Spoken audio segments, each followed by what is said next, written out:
پھر شروع ہو جائے تب چالو کریں.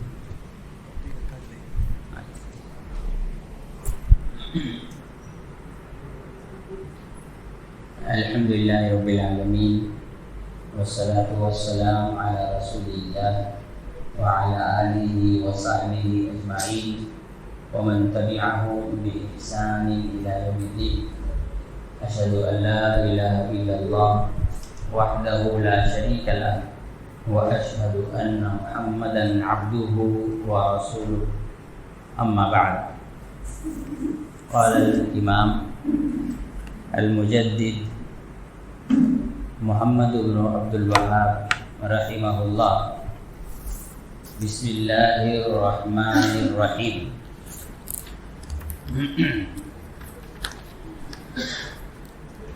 أسأل الله الكريم رب العرش العظيم أن يتولاك في الدنيا والآخرة وأن يجعلك مباركا أينما كنت وأن يجعلك ممن إذا أعطي شكر وإذا ابتلي صبر وإذا أذنب استغفر فإن هؤلاء الثلاث عنوان السعادة. اس سے قبل کے درس میں کتاب اور اس کے مؤلف کا تھوڑا سا انٹروڈکشن اور اس کا تعارف بیان کیا گیا تھا اور اس کے پہلے پیراگراف کا ترجمہ بھی کیا گیا.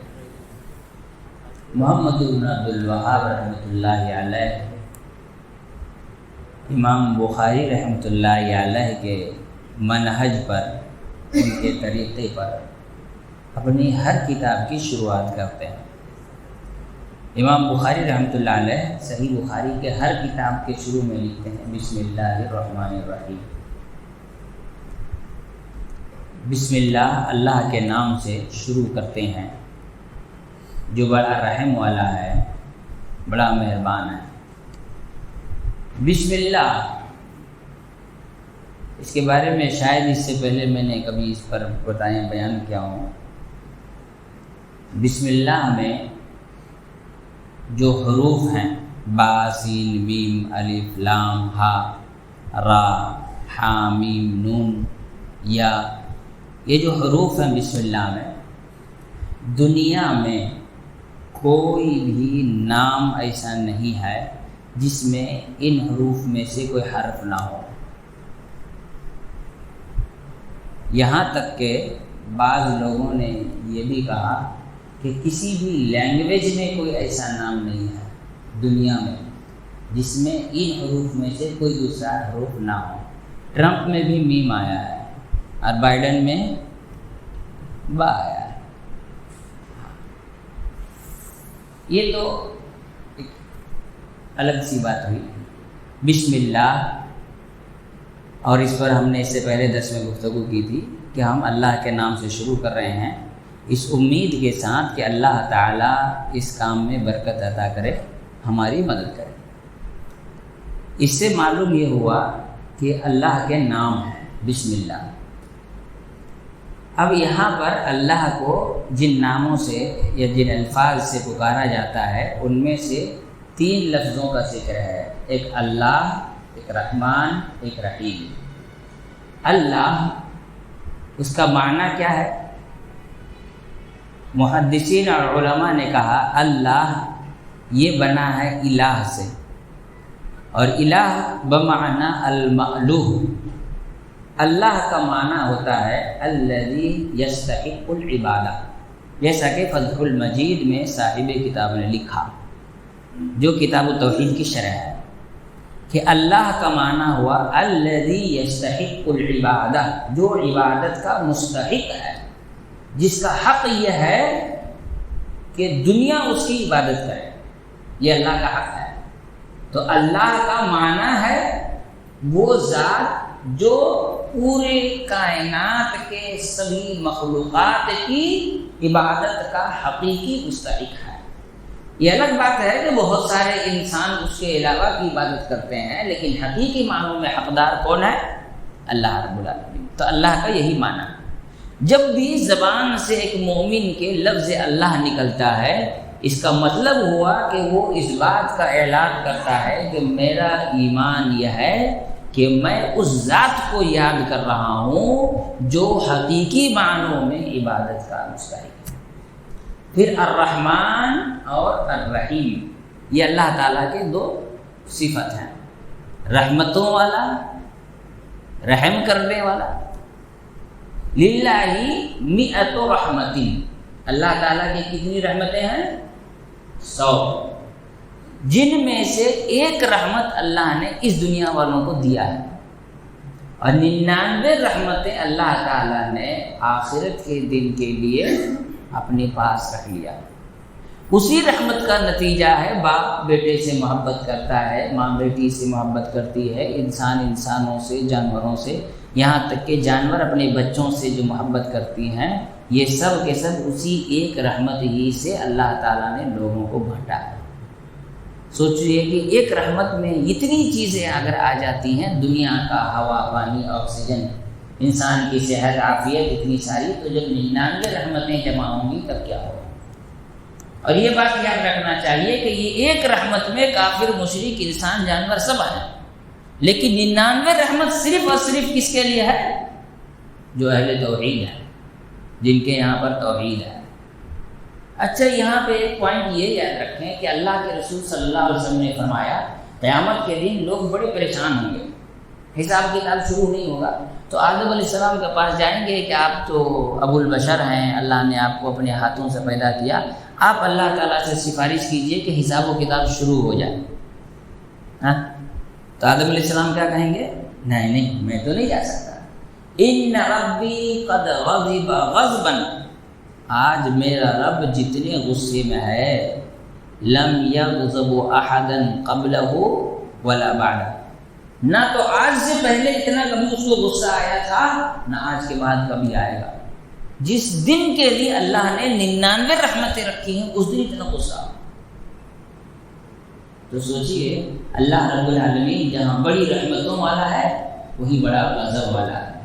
تو اللہ تعالیٰ کی رحمتوں سے امید اور اللہ رب العالمین کے غضب سے خوف، یہ دونوں چیزیں ضروری ہیں۔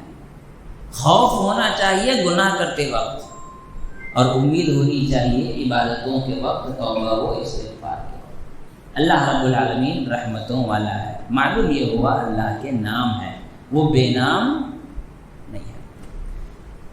آگے کہتے ہیں شیخ صاحب کتاب محمد بن عبد الوہاب رحمۃ اللہ علیہ کہ اسأل اللہ الکریم رب العرش العظیم، میں اللہ تعالیٰ سے دعا کرتا ہوں۔ اسألو کا معنی ہوتا ہے مانگنا، سوال کرنا۔ عام الفاظ میں کیا ترجمہ کریں گے؟ میں دعا کرتا ہوں، اللہ سے مانگ رہے مطلب دعا کر رہے۔ میں اللہ سے جو کریم ہیں، عرش عظیم کا رب ہے، اس سے دعا کر رہا ہوں۔ معلوم یہ ہوا کہ دعا کے درمیان اللہ تعالیٰ کے صفات کا ذکر کرنا یہ انسان کے دعاؤں کی قبولیت کا ذریعہ بنتا ہے۔ اسی کو کہتے ہیں التوسل باسماء اللہ الحسنى وصفاته العلی، اللہ تعالیٰ کے اچھے ناموں اور صفتوں کے وسیلے سے دعا کرنا۔ کیا کہا؟ اسأل اللہ الکریم رب العرش العظیم۔ رسول اللہ صلی اللہ علیہ وسلم اپنے بہت ساری دعاؤں میں اس لفظ کا استعمال کرتے تھے، اسأل اللہ العظیم اسأل اللہ الکریم رب العرش العظیم ان یشفیک۔ دعا کیا کیا کہ میں اللہ سے جو بڑا کرم والا ہے، عرش عظیم کا رب ہے، اس سے یہ دعا کرتا ہوں کہ اللہ تم کو شفا دے دے۔ رسول اللہ صلی اللہ علیہ وسلم بہت ساری دعاؤں میں اس لفظ کا استعمال کرتے تھے، وہی لفظ یہاں پر صاحب کتاب شیخ محمد بن عبد الوہاب رحمۃ اللہ علیہ نے استعمال کیا۔ اسأل اللہ الکریم، کریم یہ اللہ کی صفت ہے، الکریم من الکرم، کرم کا معنی بزرگی والا، عزت دار۔ رب العرش العظیم، یہ رب ہے عرش عظیم کا رب، اسی سے بنا توحید ہے ربوبیت۔ اس کا معنی ہوتا ہے صاحب اقتدار، صاحب قدرت، صاحب قوت، صاحب تصرف، کمانڈر، جو کمانڈ دے سکے، جو حکم دے سکے، جو کسی چیز پہ اپنی مرضی کے حساب سے فیصلے لے سکے، اپنی مرضی کے حساب سے چیزوں کو بدل سکے، یہی ہے رب ہونے کا معنی، توحید ربوبیت۔ اللہ رب ہے۔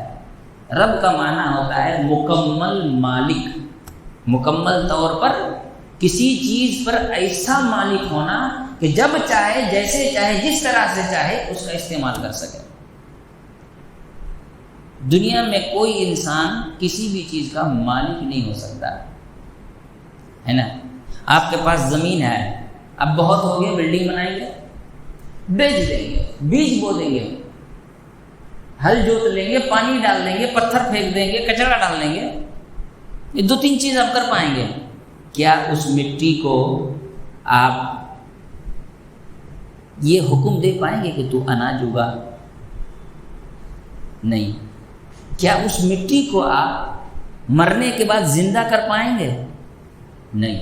لیکن مٹی کو اللہ مرنے کے بعد زندہ کرتا ہے۔ وَأَحْيَا بِهِ الْأَرْضَ بَعْدَ مَوْتِهَا۔ اللہ تعالیٰ اس مٹی کو حکم دیتا ہے کہ تو اناج اگا۔ اس مٹی کی کوالٹی کو بنانے والی ذات اللہ ہے۔ تو دنیا میں کوئی انسان کسی چیز کا مالک نہیں ہو سکتا، استعمال کرنے والا ہو سکتا ہے، استعمال کرتا ہے، لیکن مالک کون ہے؟ مالک حقیقی اللہ ہے تمام چیزوں کا۔ رب العرش العظیم، عرش عظیم کا رب ہے، اس کا مطلب کیا ہوا؟ عرش مخلوق ہے، اس لیے کہ اس کا ایک رب ہے۔ کون ہے؟ اللہ تعالیٰ اس کا رب ہے۔ عرش کیا ہوا؟ مخلوق۔ عرش کیا ہے؟ اور کہتے ہیں، روایتوں میں آتا ہے کہ اعظم خلق العرش، اللہ تعالیٰ کی سب سے بڑی مخلوق کیا ہے؟ عرش ہے۔ وَأَثْقَلُهَا، اور سب سے بھاری بھی ہے، اسی لیے دعا میں عرش کا ذکر آتا ہے۔ کیا ہے؟ سبحان اللہ وبحمدہ عدد خلقہ ورضا نفسہ وزنۃ عرشہ ومداد کلماتہ وزنۃ عرشہ۔ اے اللہ میں تیری تعریف کرتا ہوں، کتنی؟ جتنا عرش کا وزن ہے نا؟ تو اللہ رب العالمین عرش کا رب ہے، اور عرش کی صفت اللہ نے بیان کی کہ یہ بڑا عظیم ہے، یعنی بہت بڑا ہے، بہت بڑا۔ دنیا، پوری دنیا عرش کے مقابلے میں چھوٹی ہے، عرش سب سے بڑی مخلوق ہے۔ الرحمن علی العرش استوى، رحمان عرش پر مستوی ہے، اور اللہ رب العالمین عرش پر مستوی ہونے کے باوجود کیا کرتا ہے؟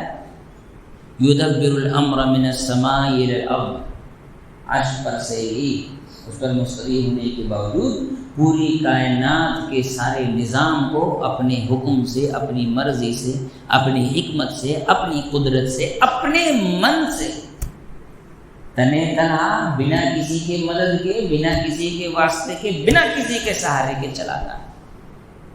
اس اللہ تعالیٰ سے دعا کی جا رہی ہے، ان یتولاک فی الدنیا والآخرہ۔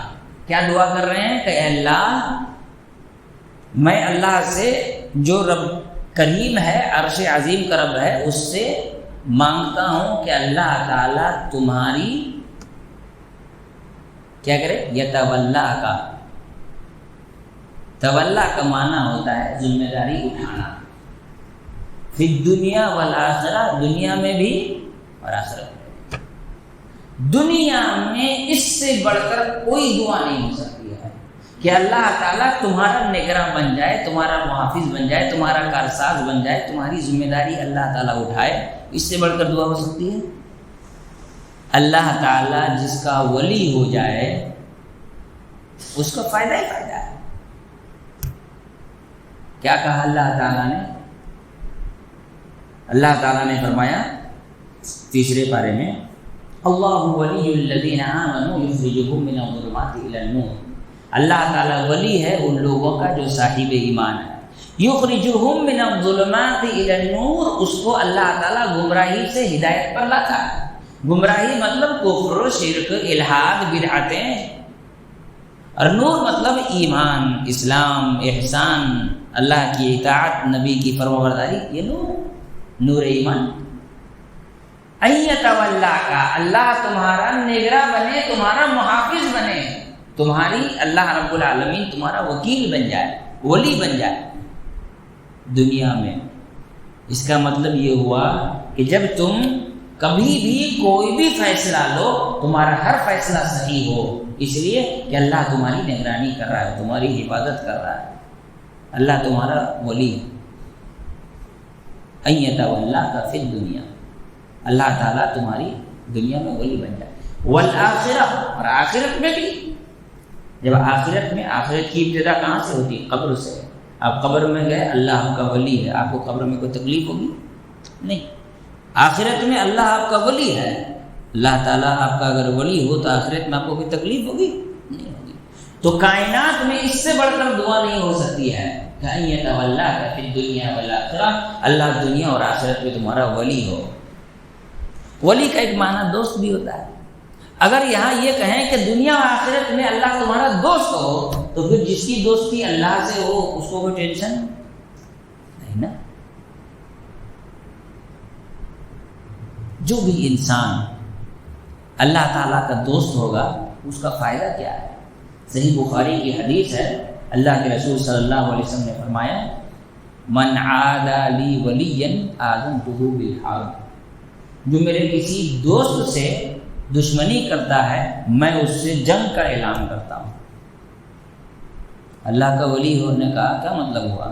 جس کا اللہ دوست ہو، اللہ جس کا ولی ہو جائے، اس کا فائدہ کیا ہوگا کہ دنیا میں کوئی بھی اس کا کچھ بگاڑنا چاہے اس کے طرف سے اللہ اس سے جنگ کرے گا، مطلب اس کو کوئی نقصان نہیں پہنچا سکتا۔ کتنی بڑی دعا یہاں کتاب شروع کرنے سے پہلے صاحب کتاب شیخ الاسلام محمد بن عبد الوہاب رحمۃ اللہ علیہ پڑھنے والے کو دے رہے ہیں۔ بتانے کا مقصد یہ ہے کہ اب یہ دعا تمہیں اس لیے دے رہے ہیں کہ تم آگے کتاب پڑھو، تمہیں باتیں سمجھ میں آئے، تمہیں توحید سمجھ میں آئے، تمہیں شرک سمجھ میں آئے، تمہیں اللہ کی فرما برداری سمجھ میں آئے، نافرمانی اور فرما برداری میں فرق سمجھ میں آئے، اور تم صحیح معنوں میں مومن بنو۔ پھر آگے کہتے ہیں وَأَن يَجْعَلَكَ مُبَارَكًا أَيْنَمَا كُنتَ، تم جہاں کہیں بھی رہو اللہ تعالیٰ تم کو بابرکت بنائے، بابرکت بنائے۔ دو معنی ہیں، دونوں صحیح ہیں۔ پہلا معنی تمہارے علم میں برکت ہو، تمہارے ایمان میں برکت ہو، تمہارے عمل میں برکت ہو، تمہاری روزی میں برکت ہو، تمہاری صحت میں برکت ہو، تمہارے اہل و عیال میں بھی بچوں میں برکت ہو، تمہاری زندگی میں برکت ہو، پہلی چیز۔ دوسری چیز تمہیں اللہ بابرکت بنائے، تم جہاں رہو وہاں کے لوگوں کو تم سے فائدہ ہو، دوستوں میں رہو ان کو فائدہ ہو، تمہارے گھر والوں کو تم سے فائدہ ہو، تمہارے اعزا و اقارب کو تم سے فائدہ ہو، تمہارے سماج و معاشرے کو تم سے فائدہ ہو، دنیا کو تم سے فائدہ ہو۔ دونوں ایک ساتھ اگر جوڑ کر کہیں گے تو بھی ایک معنی صحیح ہے کہ اللہ تعالیٰ تم کو برکت والا بنائے، بابرکت بنائے۔ عیسیٰ علیہ السلام نے یہی کہا تھا وَجَعَلَنِي مُبَارَكًا أَيْنَمَا كُنتُ، اللہ نے مجھے برکتوں والا بنایا، میں جہاں بھی رہوں گا برکتیں پھیلتی رہیں گی۔ اللہ تعالیٰ تمہیں کیا بنایا؟ برکت والا۔ تم جہاں بھی رہو، گھر میں رہو، یہ برکت نہیں ہونے کا نتیجہ ہے کہ آدمی جہاں جاتا ہے لوگ وہاں اس سے نفرت کرتے ہیں۔ ارے کون منحوس آدمی آ گیا، بکواس آدمی، خامہ خواہ ٹینشن دے دی ہے نا، تم سے دوسروں کو تکلیف نہ ہو۔ یہ تو بے برکتی ہے نا کہ پتی زیادہ دیر گھر میں رہے تو بیوی بولے کام دھندہ نہیں ہے، گھر میں پڑے ہوئے کو جاؤ کام وام کرو، کماؤ نماؤ کرو۔ وَأَن يَجْعَلَكَ مُبَارَكًا، اللہ تعالیٰ تم کو، تمہاری زندگی کو، سب کو اللہ تعالیٰ برکتوں سے بھر دے۔ اب جہاں برکتیں ہوں گی وہاں نافرمانی نہیں ہوگی، وہاں شیطان کنٹرول نہیں کرے گا، پھر وہاں اللہ کی اطاعت و فرمانبرداری ہوگی۔ پھر آگے کہا وَأَن يَجْعَلَكَ مِمَّنْ إِذَا أُعْطِيَ شَكَرَ وَإِذَا ابْتُلِيَ صَبَرَ وَإِذَا أَذْنَبَ اسْتَغْفَرَ، اور اللہ تعالیٰ تم کو ان لوگوں میں سے بنائے کہ جب تمہیں اللہ کی نعمت ملے تو تم شکر ادا کرو، جب تمہیں آزمایا جائے تو تم صبر کرو، اور جب تم سے گناہ ہو جائے تو تم توبہ و استغفار کرو۔ یہاں پر یہ بات یاد رکھنی چاہیے کہ ایک انسان کی زندگی میں تین ہی چیز ہیں، چوتھی چیز نہیں ہے۔ پہلی چیز اللہ کی نعمتوں سے وہ زندگی گزار رہا ہے، کوئی تکلیف نہیں ہے، خوب نعمتیں ملی ہیں، تو اس کو کیا کرنا چاہیے؟ اللہ کا شکر ادا کرنا چاہیے۔ نہیں شکریہ ادا کرو گے اللہ نعمت چھیننے پر قادر ہے۔ لئن شکرتم لأزیدنکم ولئن کفرتم ان عذابی لشدید۔ اگر تم شکر ادا کرو گے تو ہم اور نعمت دیں گے، اور ناشکری کرو گے تو میرا عذاب بڑا سخت ہے۔ انسان کی زندگی میں بہت سارے واقعات ہوتے ہیں، آپ کے ساتھ بھی ہوئے ہوں گے، میرے ساتھ بھی ہوتا ہے، سب کے ساتھ ہوتا ہے۔ مصیبت میں آتے ہیں، پریشانی میں آتے ہیں۔ کوئی انسان اگر اس مصیبت میں مدد کر جائے تو آدمی زندگی میں اس کو کبھی نہیں بھولتا۔ بولتا ہے کبھی؟ تنہائی میں اس کو یاد کرتا ہے، اس کو دعائیں دیتا ہے، اس کے لیے دل سے محبت ہوتی ہے کہ نہیں یار وہ آدمی بڑی مصیبت میں میرے کام آیا تھا، میں بہت بڑی مصیبت میں تھا، اس نے مجھے بچایا۔ جبکہ انسان کتنا کچھ کر سکتا ہے، اللہ نے اس کو اتنی طاقت نہیں دی، بہت کچھ تھوڑا بہت ہی کر سکتا ہے کسی کے ساتھ، لیکن اس سے غداری نہیں کرنا چاہتا، اس کے خلاف غلط بات سننا پسند نہیں کرتا ہے، اس کی نافرمانی کرنا پسند نہیں کرتا ہے۔ کیوں؟ یہ میرے اس وقت میں جب میں مصیبت میں تھا اس نے میری مدد کی تھی۔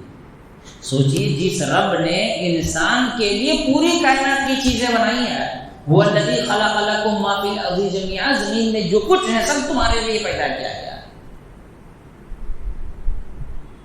پھر وہ کیسے اللہ رب العالمین کو بھول جاتا ہے؟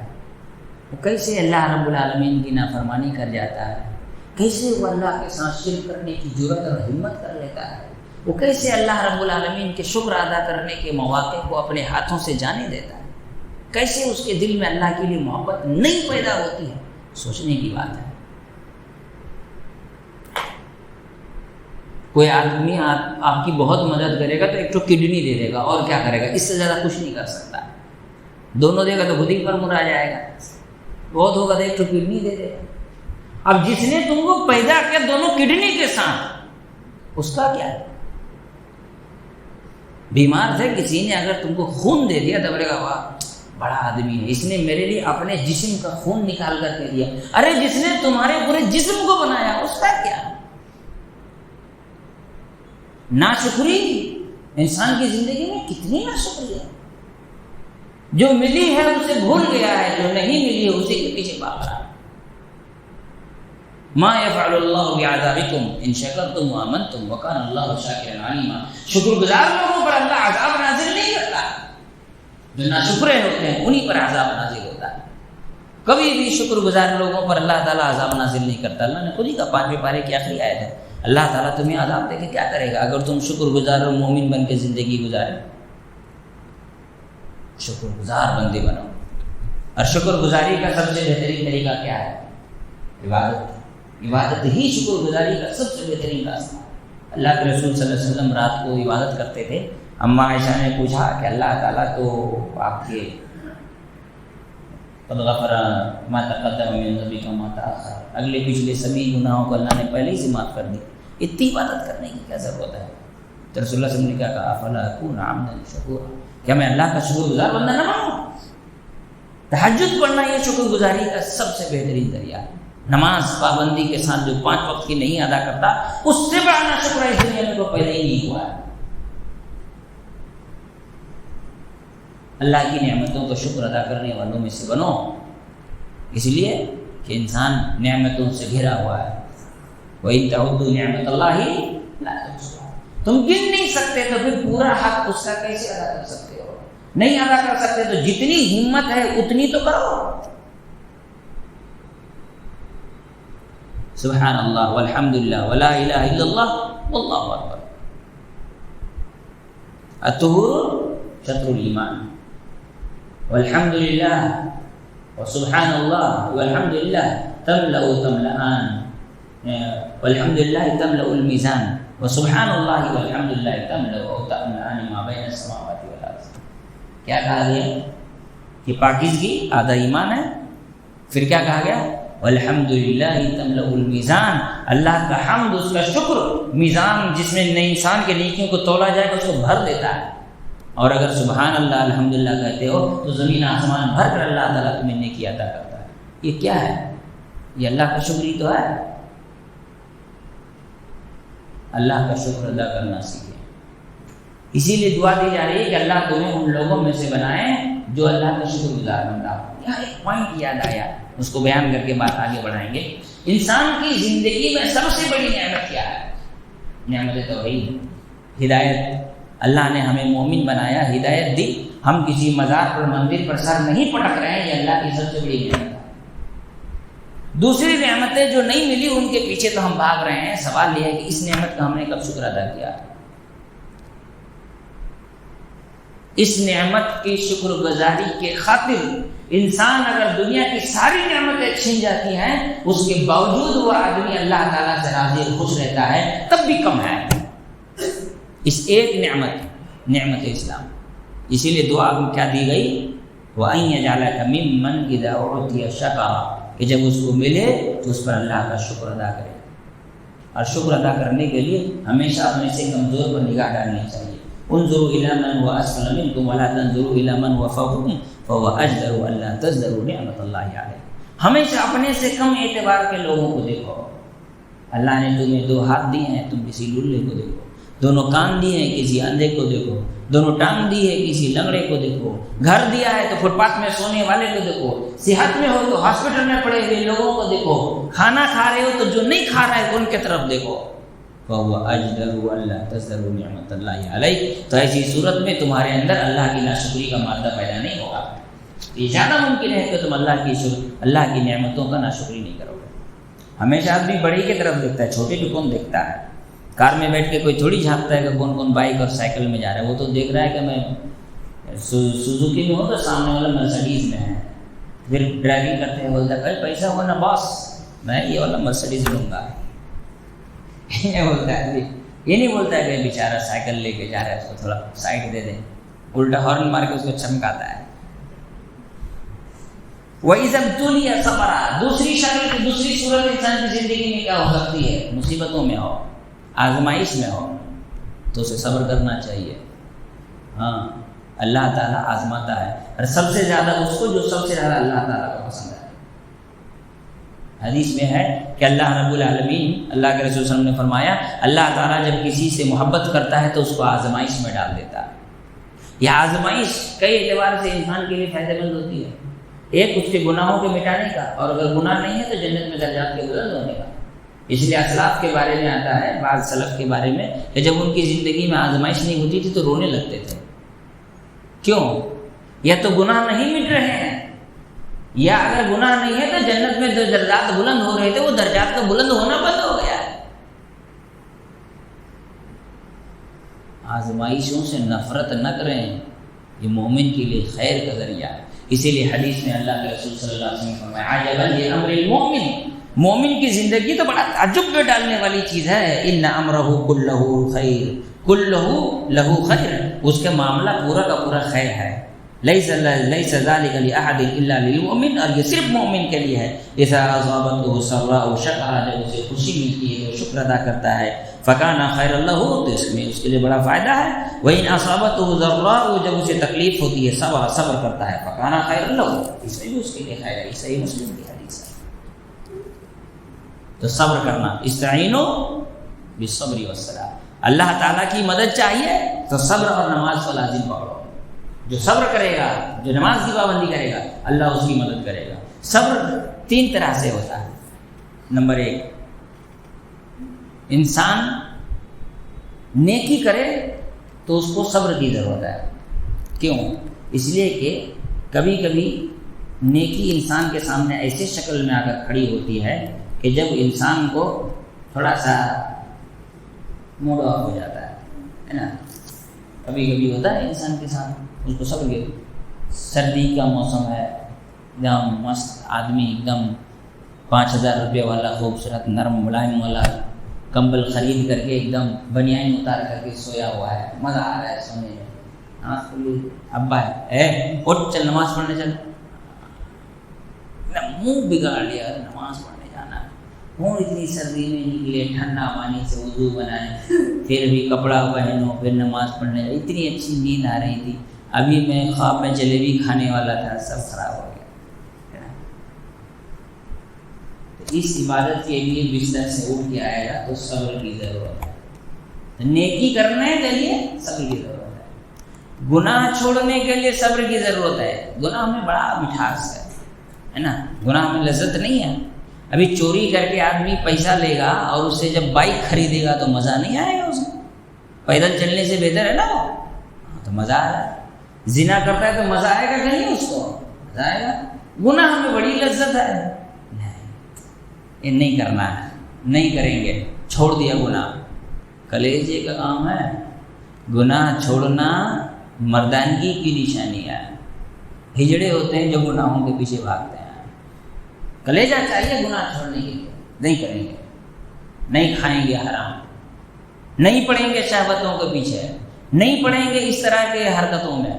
کلیجہ چاہیے، صبر کی ضرورت ہے۔ یہ تو دو چیز ہو گئی۔ تیسرا، کبھی تکلیف پہنچی تو صبر کرنا۔ بیٹا بیمار ہو گیا، صبر کرو۔ گھر میں کسی کا انتقال ہو گیا، صبر کرو۔ گر گئے، چوٹ لگ گئی، صبر کرو۔ امتحان میں نمبر کم ملے، صبر کرو۔ یہ تیسری چیز ہوتی ہے۔ تین طرح سے انسان کی زندگی میں صبر ہونا چاہیے۔ وَإِذَا ابْتُلِيَ صَبَرَ، جب آزمایا جائے تو انسان صبر کرے۔ صبر میں ایک بات اور بتا دیں، اس کے بعد اگلا جملہ، بس دو جملے اور باقی ہیں آج کے درس میں۔ صبر میں دو چیزیں ہیں۔ صبر کے اگر کہا جائے، صبر کے ارکان دو ہیں، اس کے بغیر صبر نہیں ہو سکتا ہے۔ پہلی چیز عدم الاحتجاج، ریئیکشن نہیں ہونا چاہیے۔ جہاں آپ کا ریئیکشن آیا مطلب صبر گیا۔ اور دوسری چیز ہے المساورہ، جمے رہنا ہے، راستہ نہیں چھوڑنا ہے۔ ایک عورت تھی قبر کے پاس رو رہی تھی، اللہ کے رسول صلی اللہ علیہ وسلم نے کہا کہ اللہ کی بندی صبر کر۔ مجھے جو تکلیف پہنچی ہے آپ کو پہنچا ہوتا تب آپ کو پتہ چل جاتا۔ رسول اللہ علیہ وسلم چلے گئے۔ لوگوں نے کہا ہائے توبہ، تو اس نے کیا کیا؟ تو نے جواب بھی دیا تو ٹیڑھا، اور دیا کس کو جواب؟ کس کو؟ اللہ کے رسول کو۔ یا الہی، مجھے کیا پتا؟ یہ اللہ کے رسول صلی اللہ علیہ وسلم ہے۔ اب دوڑی اللہ کے رسول صلی اللہ علیہ وسلم کے پاس پہنچی، کہا کہ اللہ کے رسول غلطی ہو گئی، معاف کیجیے، میں صبر کرتی ہوں۔ رسول اللہ علیہ وسلم نے کہا الصبر عند الصدمۃ الاولى، پہلے جھٹکے میں جو صبر کیا وہی صبر کیا، پہلے جھٹکے میں جو صبر کیا وہی صبر کیا۔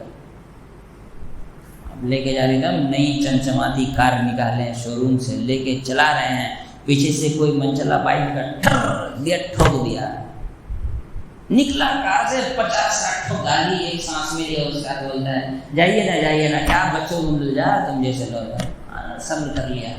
صبر تھوڑی کہتے ہیں، پورا دل کا بھڑاس نکال لیا، اس کے بعد صبر۔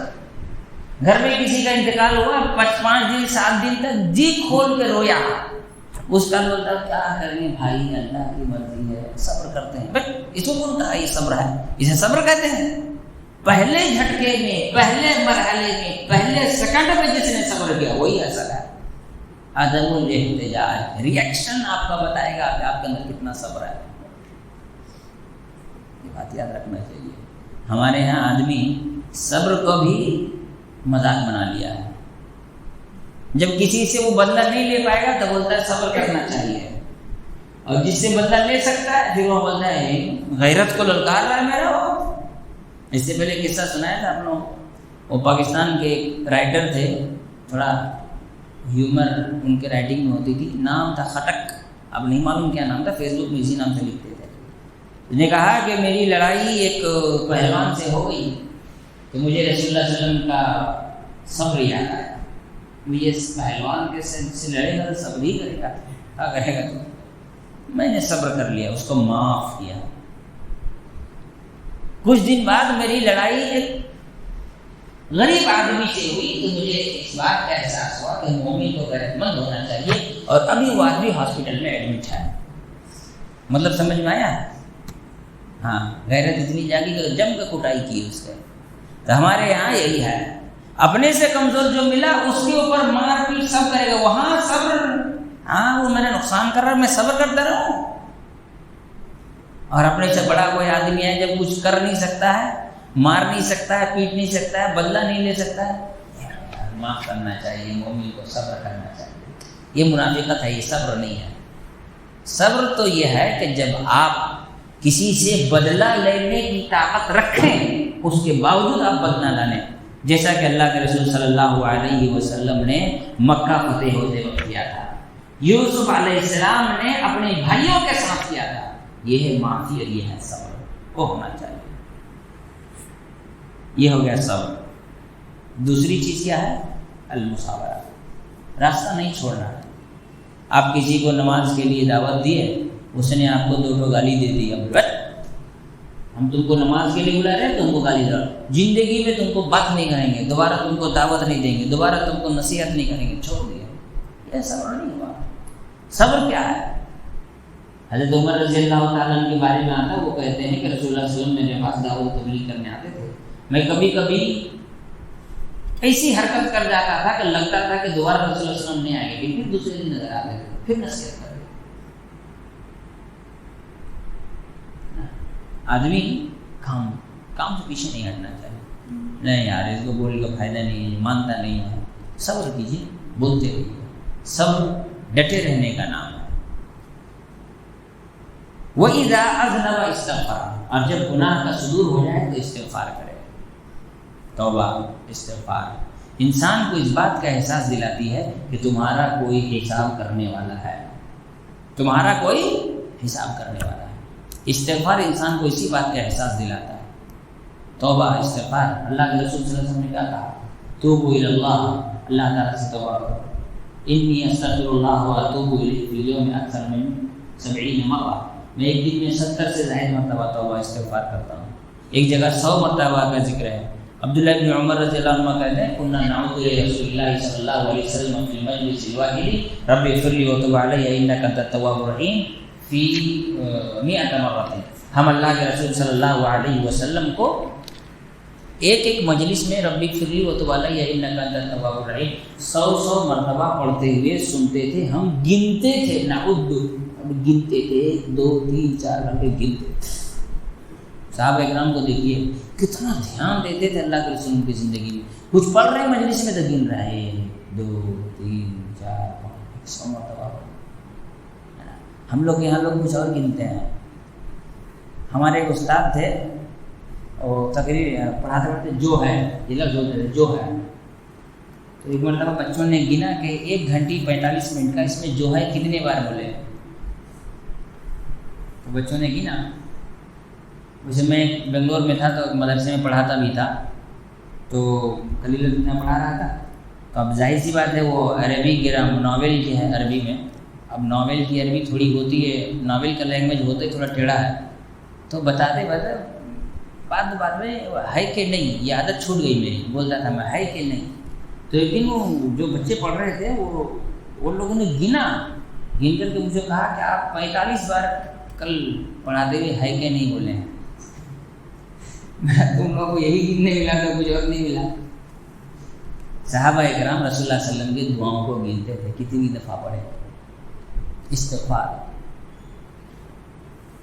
استغفار کی بڑی فضیلتیں ہیں، رمضان کے مہینے میں آپ ہر سال سنتے ہیں استغفار کی بڑی فضیلتیں ہیں۔ ایک بات یاد رکھنا چاہیے، بڑے سے بڑا گناہ استغفار کے سامنے ٹکنے کی قابل نہیں ہے۔ کتنا بھی بڑا گناہ ہو، استغفار اس کو مٹا کر کے ختم کر دیتا ہے۔ اور ایک حدیث بیان کرتا ہوں استغفار پر، اللہ کے رسول صلی اللہ علیہ وسلم نے فرمایا کہ جب انسان گناہ کرتا ہے نقط فی قلبہ نقطۃ سوداء، اس کے دل میں ایک کالا داغ پڑ جاتا ہے۔ جب وہ استغفار کرتا ہے سقل قلبہ، اس کے دل کو صاف کر دیا جاتا ہے۔ اور اگر استغفار نہیں کرتا ہے تو وہ کالا داغ بڑھنا شروع ہو جاتا ہے، بڑھتے بڑھتے بڑھتے بڑھتے اس کا پورا دل کالا ہو جاتا ہے۔ آج ہم لوگوں نے، ہر آدمی اپنے سے پوچھے، آج ہم نے دن میں کتنے بار استغفار پڑھا ہے؟ کثرت سے استغفار پڑھا ہے۔ توبہ، استغفار ضروری نہیں ہے گناہ کرنے کے بعد ہی استغفار پڑھے، ایسے ہی استغفار پڑھتے رہنا چاہیے، کیونکہ بہت سارے گناہ ایسے بھی ہوتے ہیں جو ہمیں یاد نہیں رہتے۔ توبہ استغفار میں انسان یہ مانتا ہے کہ میں گنہگار ہوں، مجھ سے غلطی ہوتی ہے۔ ایروگینسی جو ہے نا انسان کی، وہ اللہ کے سامنے توبہ نہیں کرنے کا مطلب ہے وہ اللہ کے سامنے ایروگینسی کر رہا ہے، ایروگینٹ بن کے کھڑا ہے، تکبر ہے۔ نہیں، میں کیوں توبہ کروں، میں کیوں استغفار کروں، میں کیوں معافی مانگوں۔ سید الاستغفار کیا ہے؟ عاجزی، انکساری، یہی صحیح استغفار ہے۔ اس لیے کہ انسان جب استغفار کرتا ہے تو اپنے آپ کو چھوٹا سمجھتا ہے کہ میں چھوٹا ہوں۔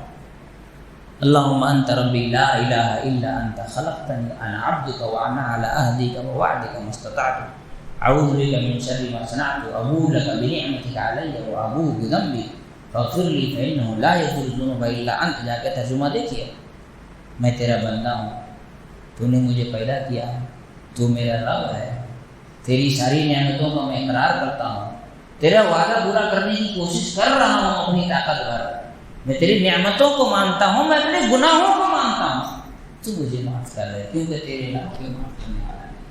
عاجزی، انکساری، نبیوں نے استغفار کیا۔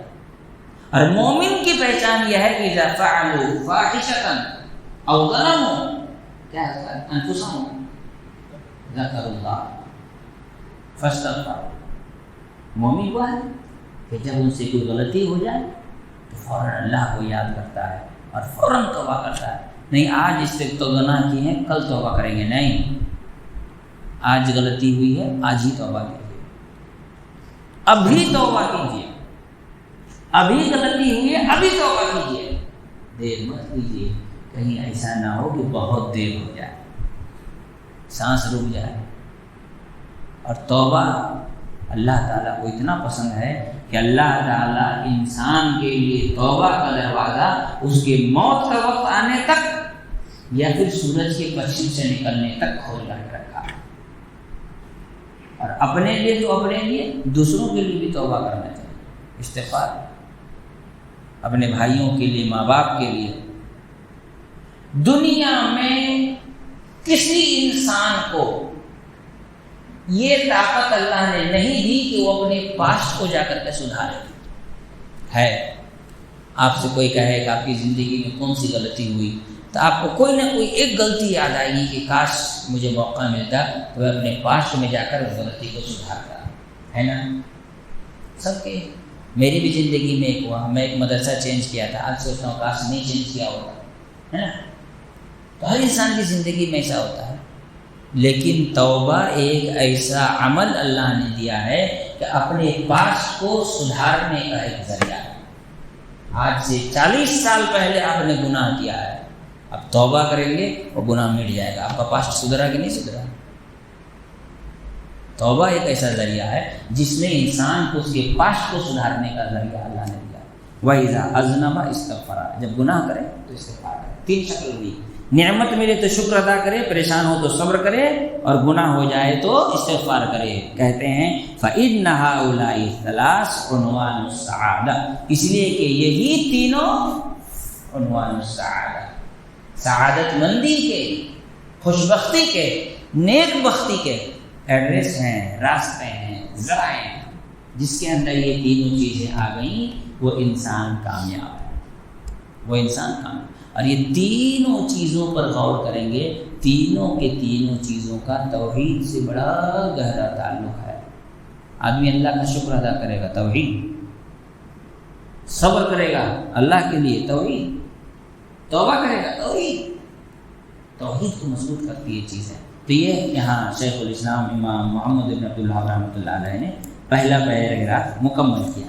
اس کے بعد جو دوسرا پیراگراف ہے اس میں انہوں نے مزید جو باتیں بنائی بیان کی ہیں۔ اعلم ارشدک اللہ لطاعتہ ان الحنفیۃ ملت ابراہیم وان تعبد اللہ وحدہ مخلصا له الدین کما قال تعالی وما خلقت الجن والانس الا لیعبدون۔